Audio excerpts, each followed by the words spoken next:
Yo soy Edwin Barra García, soy su compañero. En esta parte ya llevamos un rato colaborando en lo que es el Museo de Ese Tucumán. No sé si lo han llegado a ver, han pasado ahí. Entonces, tomando en cuenta lo que ya hemos estado viendo desde la parte del Cenozoico, cómo va evolucionando la tectónica, obviamente adaptándose al medio, los animales se van adaptando a esto. Tenemos aquí pues, varias muestras o ejemplares de lo que se podría ver, que también incluyen una parte de México, que es ya un evento secundario, ya lo que vemos cuando se van formando la conexión entre América del Sur y América del Norte. Entonces queríamos ejemplificar, ya no solo en imágenes, sino con una parte, por así decirlo, real de ejemplares fósiles. Ya ahorita nada más que llegue mi compañero. Bueno, si quieren, les voy dando una pequeña retrospectiva. Todo esto ya es lo que nos veníamos viendo. Venimos llegando a lo que es el Paleógeno, que el Paleógeno se considera como la tercera fase de ruptura de lo que es Pangea. Ya aquí tenemos ya un rompimiento de Pangea, del último, por así decirlo, que es son los eventos más importantes que vemos en las orogenes, como ya lo hemos estado viendo, la formación del proceso de obducción en la parte de India con el sur de Asia. Tenemos también ciertas partes de Centroamérica, la formación del Istmo de Panamá, que ahorita vamos a enfocarnos un poquito más a fondo en esa parte. Y tenemos que en el Paleógeno, obviamente hablando sobre este istmo, tenemos lo que es un boceto, por así decirlo, de la formación de este pasaje. ¿Por qué es tan importante Porque tenemos intercambio de fauna. Sí, aquí. Todavía, aquí es en el Paleógeno, tenemos que esta parte obviamente se va a unir. Esto ya respecto a los procesos tectónicos que vamos a ir viendo y conforme van evolucionando. Entonces, vamos a estar hablando de esta parte del Istmo de Panamá, que es importante porque tenemos fauna de Sudamérica que va migrando a la parte del norte y fauna del norte que va migrando a la parte del sur. ¿Sí? Entonces, bueno, aquí tenemos un boceto, por así decirlo, del istmo, que tenemos la formación de piloglabas, que las velaritas tanto tenemos la formación, como así decirlo, la evolución de una zona oceánica que se está convirtiendo en una zona de arco, por el acercamiento que tiene el bloque de Sudamérica a lo que ya es la zona de subducción del Pacífico. Eso lo vamos a ir redactando más, lo vamos a ir explicando más adelante. Y tenemos obviamente, ya lo habíamos dicho, varias fases de deformación en compresiones superpuestas, ¿sí? Entonces, empezando, nada más tenemos el Paleoceno, que ya es parte del Paleógeno, que aquí tenemos un máximo térmico del Paleoceno final. Aquí tenemos una extensión importante, gracias a lo que es el cambio climático que se está dando por la ruptura de la Antártida y de Australia, ¿sí? Aquí, obviamente, cómo interviene esto en el tema climático, las corrientes oceánicas van haciéndose más frías en parte, porque ya no tenemos esto está relacionado con lo que es el cierre del Istmo de Panamá. El Pacífico se va a quedar aislado, el Atlántico se va a quedar aislado. Obviamente la corriente caliente que estaba en el Ecuador ya va a tener que cruzar más, entonces se va a ir enfriando. Sí. Aquí, esta parte tenemos la corriente, por así decirlo, más cálida, la corriente tropical del Ecuador, que todavía aquí tenemos un pasaje, ¿sí? Obviamente esto va a interferir tanto en el tema ambiental. Al cerrarse todo esto, estas aguas van a tener que ir pasando por el sur del hemisferio, lo que va a ir cambiando el clima que tenemos aquí, ya los cambios fríos del clima. En el océano hubo un cambio de temperatura también, pero es por la disminución del CO2 y también está aumentando o disminuyendo, por así decirlo, el enfriamiento de la Tierra. A lo que voy a esto es que en el Paleógeno vamos a entrar con condiciones frías, que en el Neógeno, ahorita lo vamos a explicar, se van a ir evolucionando más y más hasta llegar al Cuaternario, donde ya tenemos la aparición de, por así decirlo, la más importante, los primeros homínidos, ¿sí? Entonces aquí la Antártida y Australia todavía estaban conectadas y las Américas no, volviendo al mismo tema del istmo que va a ir evolucionando. Y bueno, importantes extinciones afectadas a mares y tierras, obviamente cambio climático, eso es lo fundamental ahorita. En el Oligoceno, ya es la última parte que corresponde al Paleógeno, empieza un pulso de enfriamiento por tectonismo y la deriva continental, otra vez haciendo énfasis a todo el movimiento de migración de los bloques que tenemos aquí. Y en Sudamérica, aquí, comenzó a moverse en dirección al norte. Esta parte de Sudamérica se fue moviendo a lo que es el norte, separándose de la Antártida. Aquí tenemos la apertura del paso de Drake. El paso de Drake es lo que está el mar entre la parte de la Antártida con Sudamérica. Volviendo a lo mismo, las corrientes oceánicas se fueron enfriando más y más y más, ¿sí? Entonces ya aquí tenemos un boceto de cómo fue quedando la paleogeografía de lo que es el Paleógeno. Ya tenemos otra vez el proceso de obducción que tenemos en la India con el sur de Asia. La África se iba moviendo ahora sí que hacia el norte. Tenemos que sus movimientos al norte del hemisferio va a ir con dirección a Europa. Esto va a ser fundamental al final del Neógeno. Ahorita les voy a explicar por qué. Aquí ya tenemos ciertas cadenas de islas que corresponden a lo que es el Istmo de Panamá. Estas van a ir evolucionando conforme va pasando el Neógeno. Tenemos una presencia de lo que es cerca de varias islas del Cretácico correspondientes a la parte de la zona de subducción del Pacífico. Ahorita les voy a explicar un poquito más. Y bueno, ya entramos en lo que es el Neógeno. El Neógeno empezó hace 23 millones de años, ¿sí? Tenemos grandes, por así decirlo, todavía en el Neógeno tenemos eventos de movimientos continentales. El movimiento continental más importante que se va a dar en es la parte de la conexión sur y norte de América, ¿sí? ¿Qué es esto? Aquí ya se va a ir formando poco a poco. También tenemos que al ir migrando el bloque de Sudamérica a lo que es el norte, pero con un poco de dirección oeste hacia el noreste, esta se va a ir acercando poco a poco más a lo que es la zona de subducción. Esto va a provocar que los Andes aumenten su elevación, en parte van a aumentar su elevación y van a tener una extensión hacia la península mesoamericana, ¿sí? Aquí también, obviamente, los climas van cambiando. Vamos a tener que cierre del Istmo de Panamá ya no va a dejar entrar las corrientes cálidas, van a tener un movimiento hacia acá y entonces va a tener tanto influencia en los polos, tanto en el polo norte como el polo sur, van a ir formando más hielo, más capas de hielo. Y entonces aquí empezamos. Esto ya lo aquí. Todavía es la parte ¿es el Paleógeno o el Neógeno. Esto ya es la parte del Neógeno. Aquí ya vemos cómo Sudamérica ciertamente se está acercando a la zona de subducción, todo esto. África va a tener su movimiento hacia el norte todavía. Aquí en esta parte vamos a tener que el océano Mediterráneo va a irse formando con respecto al movimiento de África hacia el norte. Va a llegar un punto donde se va a acercar tanto que va a cerrar tanto la entrada de por aquí, de por acá. Lo que es lo que corresponde al estrecho de Gibraltar se va a cerrar y vamos a tener también el cierre por la parte de Arabia, ¿sí? Entonces va a quedar, por estos movimientos de tectonismo de movimientos de África hacia el norte, va a generar altas pendientes, altas zonas montañosas que van a hacer que el mar en parte se vaya secando. Esto que tiene también se va a ir desapareciendo como tal, lo que conocemos el mar de Tetis, se va a ir desapareciendo en este periodo.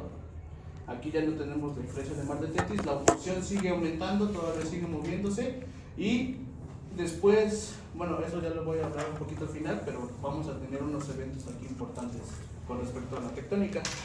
Y bueno, aquí ya entramos a lo que es la parte del Istmo de Panamá. El Istmo de Panamá, como les había comentado al principio, tiene una formación desde la parte del Cretácico tardío. Tenemos un cinturón que se fue formando específicamente en el Campaniano hasta el Eoceno, todavía en el Paleógeno, que si tenemos aquí son rocas volcánicas incluidas por rocas plutónicas. Esto ya es por acciones del acercamiento que tiene este bloque a la parte de la zona de subducción.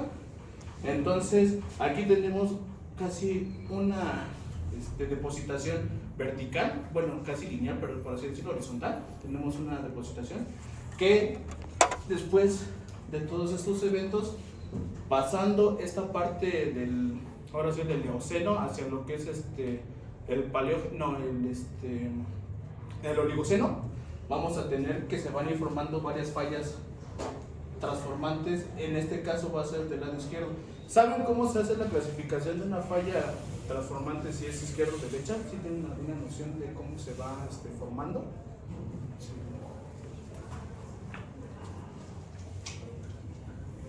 Tenemos, para empezar, el movimiento de dos bloques.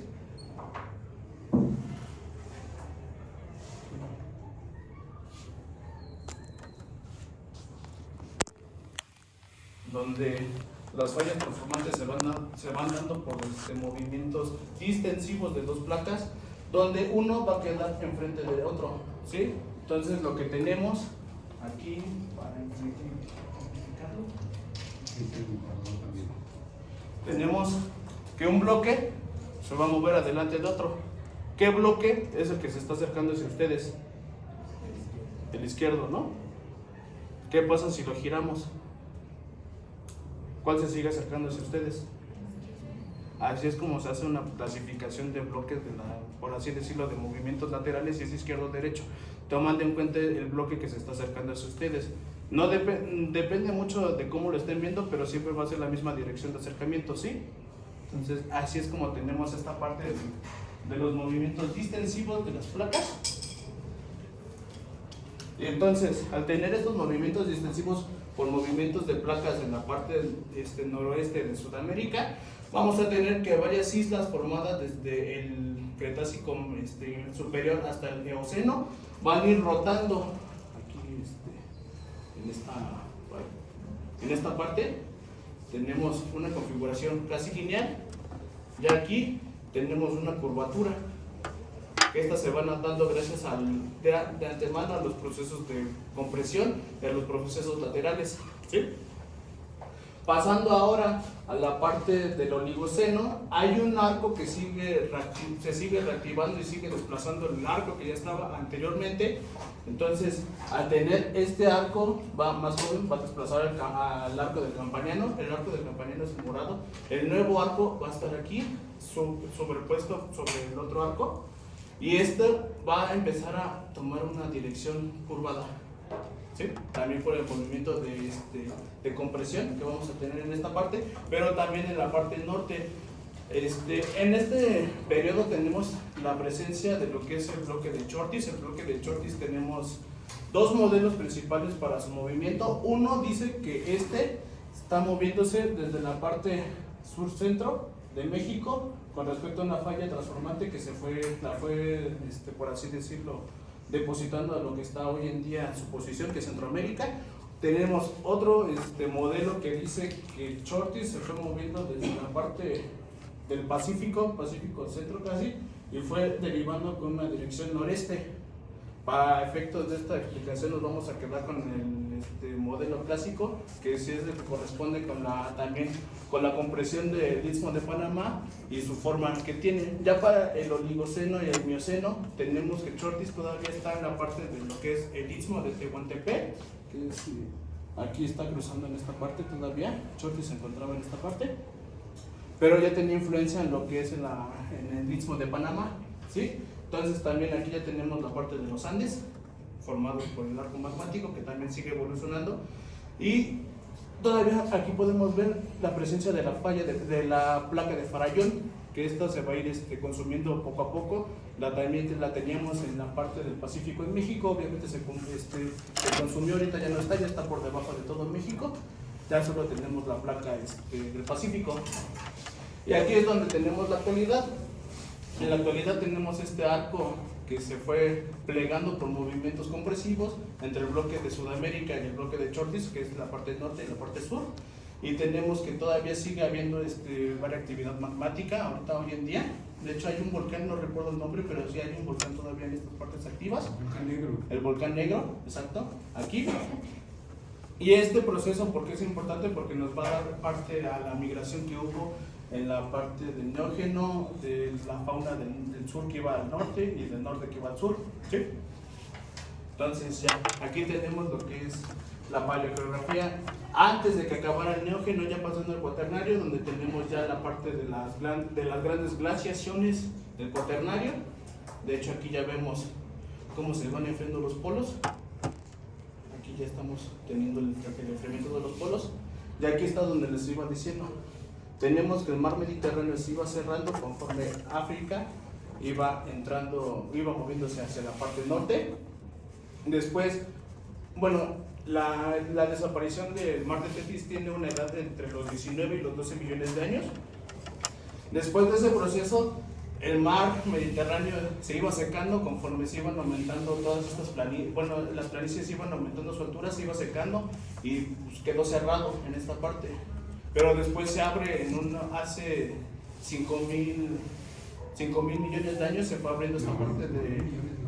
Son, sí, perdón, 5 millones, perdón. Sí, 5 millones, se fue abriendo hace 5 millones el estrecho de Gibraltar y ya lo que va llenando la parte del Atlántico va invadiendo otra vez lo que es el Mediterráneo y se va aumentando su nivel, ¿sí? Aquí, bueno, ya entra mi compañero les va a explicar un poco de la fauna que estaba en esta parte.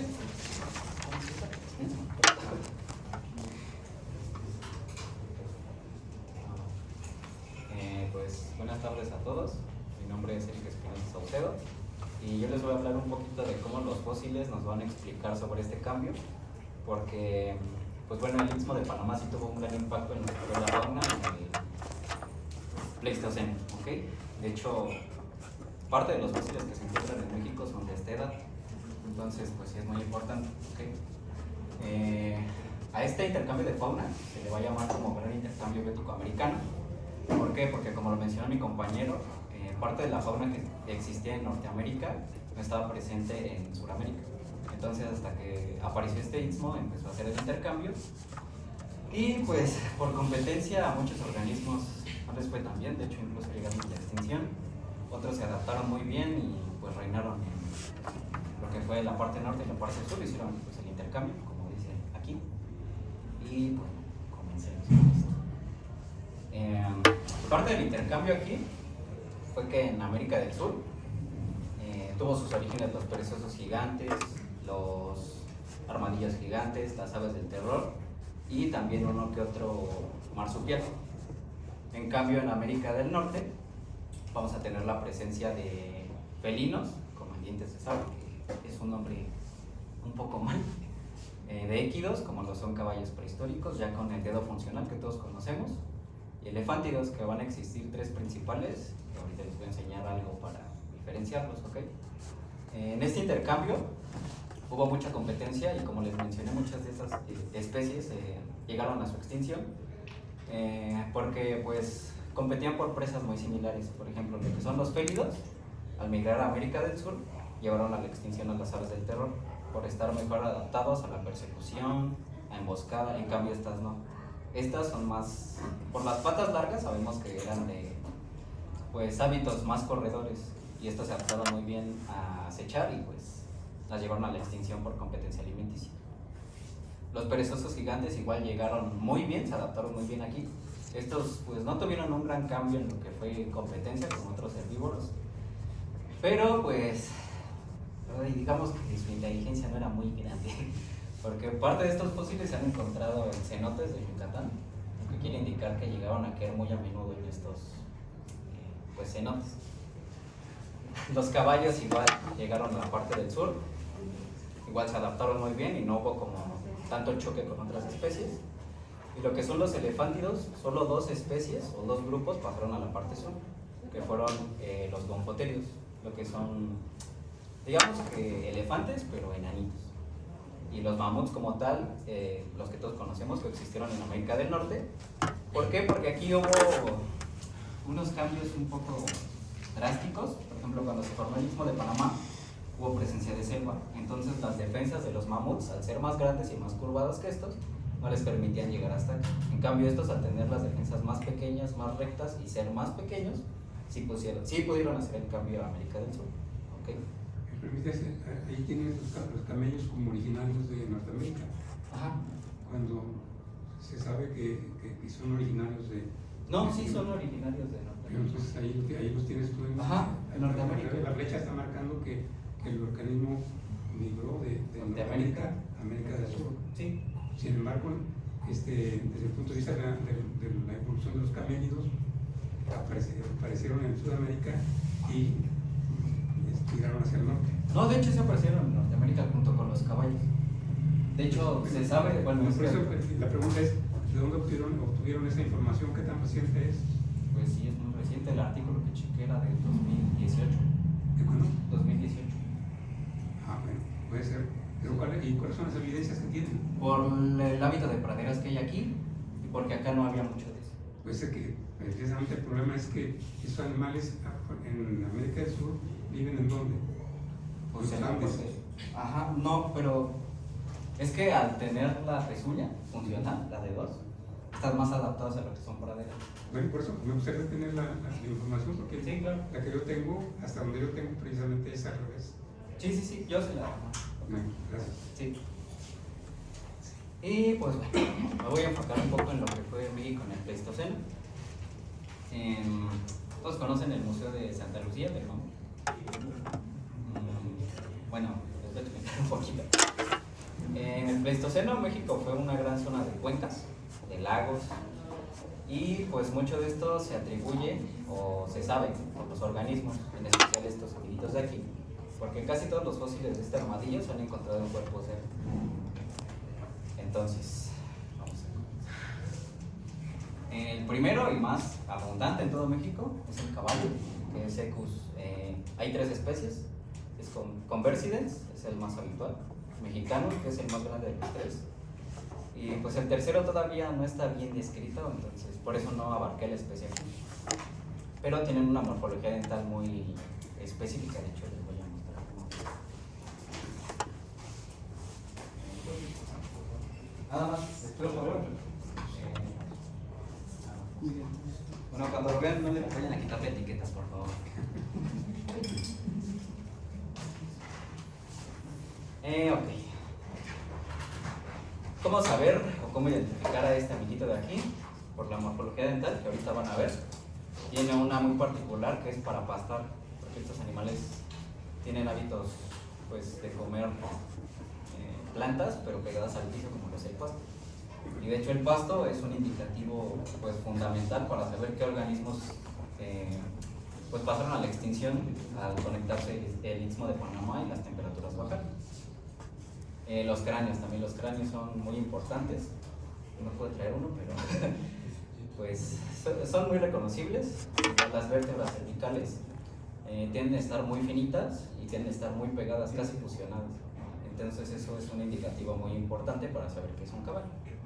Y también la anatomía comparada, como se los mencionaba ahorita con el profesor, las vértebras de lo que son los caballos y los camélidos suelen ser muy similares, solo que los camélidos suelen ser un poco más anchas y la abertura cervical que está en el centro suele ser un poco más grande.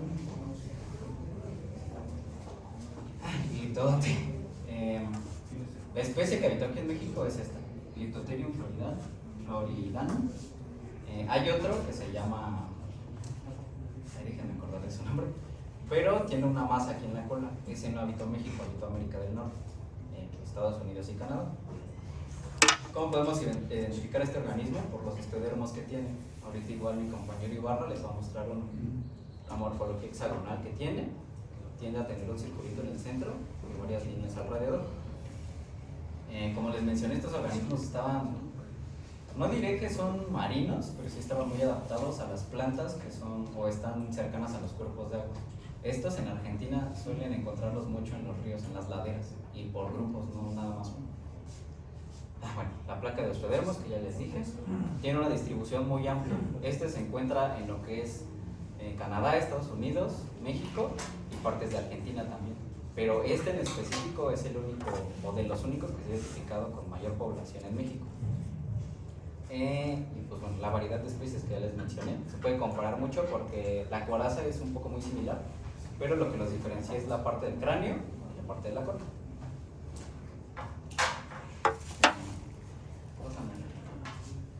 El hexagonito.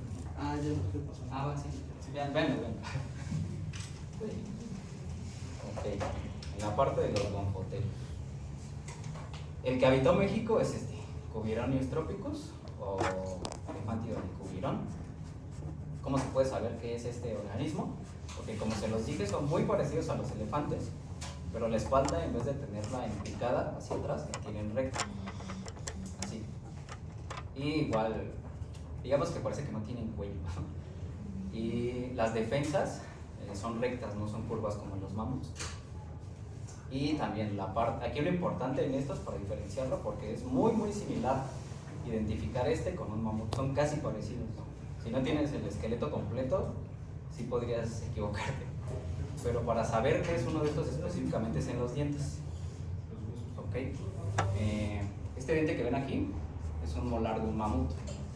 Ahorita les va a pasar una réplica. Esa sí, necesito que vean bien esta porque ahorita les voy a explicar. Esta es una réplica de yeso de pues, un molar original. Nada más que está un poco desgastada, disculpen por eso. Y ok, la parte de los dientes aquí es muy fundamental. ¿Por qué? Porque lo que son los gonfoterios y los mastodontes americanos van a tener estas puntas, se van a llamar lófegos. Estas están muy bien adaptadas para lo que es masticar ramas de árboles. Casi no están muy bien diseñadas para aplastar. En cambio la de los mamuts sí. Al ser planas, tener esta dentición en bandas, como la van a ver ahorita, sí están muy bien adaptadas a lo que son los pastos.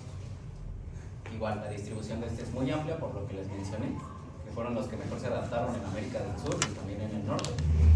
En la morfología dental, que les acabo de explicar. Y los restos son muy abundantes en la investigación. Y también, para identificar este, sí se necesita una vasta investigación morfológica de lo que son los dientes y algunas partes de las extremidades que son un poco más cortas que en el mamut. Aquí lo que les decía. Si se fijan, la parte de las espinas neurales, que son estas, están casi al mismo nivel y están así rectas. La morfología del cráneo también es muy similar a la de un elefante, pero los dientes van a cambiar y las defensas son rectas. Aquí está el ejemplo de varios piezas dentales de este organismo. Y aquí está compartiendo una mandíbula. Y bueno, este muchacho, que es el más grande del Pleistoceno, es un mamut. Para empezar, hay muchas especies de mamut, no solo se queden con el famoso de la era de hielo, es un lanudo. Ese no habitó México, habitó lo que son zonas más norteñas, como lo fue Canadá y Estados Unidos. Este de aquí sí habitó México y es mucho más grande que el mamut primigenius, que es el de la era de hielo. Este es Mammutus columbi. Por los fósiles, su aspecto sería muy muy similar a un elefante asiático, pero gigante, muy muy grande. Y vean, en cambio la morfología de las defensas de este son rectas, este las tiene más largas, curviadas. Estos mamuts son los que se han encontrado en el yacimiento de Santa Lucía, los que hay en el museo de Santa María la Ribera, en el museo de aquí de la escuela. Hay muchos de estos restos. Y pues bueno, la distribución de este no es muy amplia, pero sí está casi en todo el país, a excepción de Yucatán, por lo que les mencioné de la selva. La morfología dental es muy importante, como les mencioné. De hecho, con su morfología dental se puede saber si era macho o hembra, qué edad tenía, el tamaño también se puede saber. Los restos son muy numerosos en el país y también por este se tiene que hacer investigación muy rigurosa para este también, porque son muy muy similares. Y miren, este es un esqueleto completo de Mammutus columbi. Aquí está la parte de la pelvis, las espinas neurales, como ven, van en picada, no van todas rectas, y el cráneo es mucho más grande que en el otro organismo. Aquí se puede ver la morfología dental, como le van a ver ahí, tiene bandas. Entre más desgastadas estén las bandas, significa que el organismo es mucho más viejito. También, algo importante es diferenciar las raíces. Son muy diferentes estas a las que hay en el gonfoterio. Y pues bueno, ¿cómo llegó a la extinción la megafauna de México? Porque ya no hay organismos tan grandes aquí. Se tiene dos hipótesis. Una es la del humano, el caza, y otra es por cambio climático. Yo no les voy a hablar mucho de por el hombre. ¿Por qué? Porque de acuerdo a lo que investigué y a lo que yo sé, no hay mucha evidencia de lo que es la depredación por el hombre de estos animales. Uno también, el consumo energético que hay de hombre para cazar a estos animales sería mucho, y pues la cantidad de carne que hay sería muy poca. Estos animales tienen mucha más grasa por el ambiente frío en el que viven. ¿Okay? En cambio, lo de pues el cambio climático, vale la redundancia, ¿Puedo agarrar?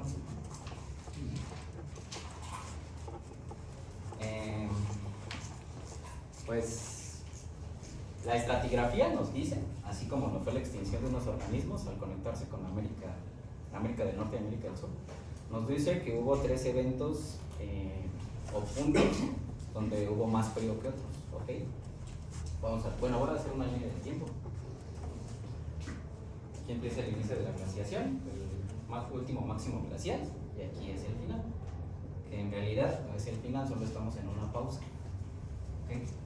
En todo este lapso, que empezó mucho más atrás del Pleistoceno, porque estos organismos están muy adaptados al frío, pero pues no había presencia de nieve aquí, excepción en grandes cumbres. Partes o pruebas de estos son los volcanes, como los El Popo, el Izta, aunque ahorita ya casi no hay nieve ahí, pero lo que era esa nieve provenía de aquí del Pleistoceno. Ok, había 3 grandes puntos aquí de enfriamiento. Lo que pues causó la extinción de estos organismos es que esos puntos no fueron graduales, fueron de golpe, fueron muy súbitos. Entonces estos organismos, al estar sí adaptados al frío, pues se fueron extinguiendo poco a poquito.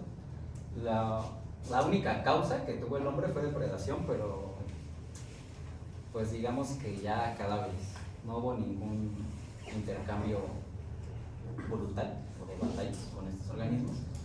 Sí hay presencia, pero en organismos pequeños, como los que son los de hasta allá, pero en los grandotes no. A los grandotes lo que los terminó de extinguir pues fue el cambio climático. Como les mencioné, hay 3 eventos. Los 3 son en el Pleistoceno, ¿ok? Uno fue al inicio del Pleistoceno, hace unos, me parece, 15.000 años. El siguiente fue hace 11. Y el último tiene una datación de 10 o 9. Estos son miles de años, no son millones. Ok, este 10 es muy importante porque para que un fósil entre a la categoría de un fósil, como mínimo tienen que pasar 10.000 años. Y estos 10.000 años justos son los que separan al Pleistoceno de lo que es pues ya la edad actual. Me parece que aquí es Cuaternario. ¿Ok? Aquí ya empieza lo del hombre.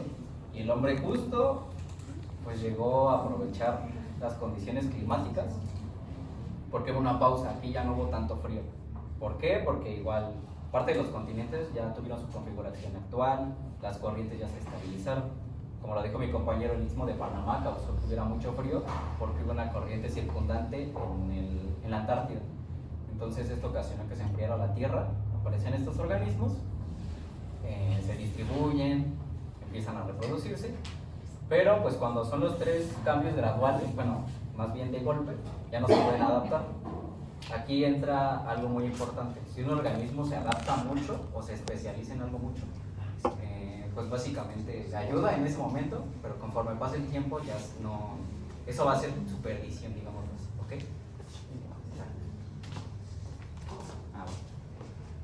Ok.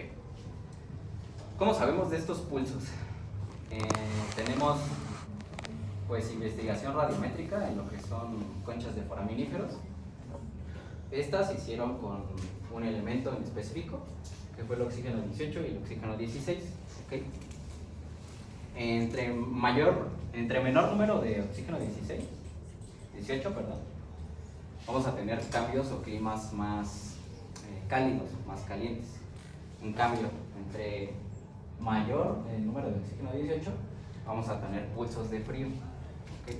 Si se fijan en el Eoceno, aquí empezaron los pulsos, hasta el Pleistoceno, que ya fue el mayor, que fue cuando llevaron a los organismos a la extinción. Por este tipo de datos también pues se sabe lo de las eras glaciales, y también algo muy importante es la vegetación. ¿La qué? La vegetación. La vegetación, digamos que es el pilar de casi todas las redes tróficas. Cuando la vegetación cambia, los organismos van a cambiar. Y pues evidentemente los organismos herbívoros cambian y los depredadores también tienen que cambiar para cazar a los herbívoros. Okay. En cuestión de lo del clima, para saber que hacía frío o que hacía calor, vamos a tener las hojas de los árboles. Okay. En climas más fríos, lo que va a predominar van a ser hojas dentadas. ¿Por qué? Porque al momento de caer nieve en las hojas, lo que es la dentición tiene una menor superficie para que caiga la nieve. Entonces, pues se resbala la nieve y la hoja no se quiebra y sigue llevándose a cabo la fotosíntesis. ¿Okay? En cambio, las hojas lisas o las completas tienen mayor superficie para que les pegue la luz solar, puedan hacer la fotosíntesis. Entonces, este es un dato muy importante, igual para saber lo de las glaciaciones y si hay registro fósil de estas plantas. Las superficies dentadas son para ambientes fríos, las superficies planas son para ambientes calientes. Siguiente. Y pues sí, la Tierra, en resumidas cuentas, se siguió enfriando. El hombre se aprovechó de ello. Como les dije, se aprovechó de los animales, pero hay evidencia de que ya estaban muertos. Entonces, ¿qué pasa con esto? Quita pieles, empieza a fabricar herramientas, ya se empieza a aprovechar más del entorno. También sabemos morfologías de organismos o dónde habitaban por fósiles muy completos, como lo es este mamut. ¿Todos han visto este mamut? Sí. Este se encontró en Siberia y otro en Rusia, es de los más completos. Hay rumores de que quieren clonar, pero pues ecológicamente no serviría de nada clonarlo. Y también hay puntas de lanza, lo que son de piedra, de obsidiana, hay de madera. Son muy importantes, ¿ok? Muchos organismos, como les mencioné, llegaron a la extinción. ¿Puedo regresar, Lula? Ok. Igual, un cambio muy peculiar que hay, en donde tuvo más impacto, fue en estos seres, en los cérvidos. Había uno muy grande que se llamaba Megaloceros. Habitó en zonas pues de pasto, de planicie. Pero ¿qué pasa? Cuando hubo estos pulsos de enfriamiento, el pasto pues sí le afectó, ya no creció tanto. Y pues las astas de este organismo, de lo que fue Megaloceros, no es es uno mucho más grande. Pero los minerales que da el pasto eran lo que hacía funcional a las astas de ese cérvido. Entonces, ¿qué pasa con ese pasto? Al extinguirse ese pasto, las astas de este organismo ya no se pueden desarrollar y pues lo lleva a su muerte. Igual en los estratos de lo que es todo el Pleistoceno se puede ver esa desaparición de varios organismos así bien gradual. En este desaparecieron estos, en este estos. Hasta que nos quedamos con muy poquitos, casi ninguno. Ya, sí. Anda por ahí la defensa, quiero explicarlo. Pues ven si quieres. Me olvidó mencionarles algo de mamut. Pero igual, algo para saber qué edad tenían los mamuts o qué tamaño tenían, eso no es muy confiable. Es más confiable el desgaste de los dientes. Pero vamos a tener, ¿han visto cómo crece un árbol? Así como por anillos. Sí. Pues bueno, en las defensas de mamuts, en general en los elefántidos, también vamos a tener esa configuración. Entre más vaya a tener, tiene más años, ¿ok? Igual esto no es muy, si quieres ir pasando así, no es muy confiable porque esto va relacionado a la alimentación que tiene, ¿ok? El desgaste de los dientes sí va más relacionado a la edad, pero sí varía mucho, pues encontrar la edad que tiene, el crecimiento de los colmillos, que no son colmillos, son dientes. Pero creo que ya acabó la presentación. Así. Y pues, gracias por tu atención. Pero,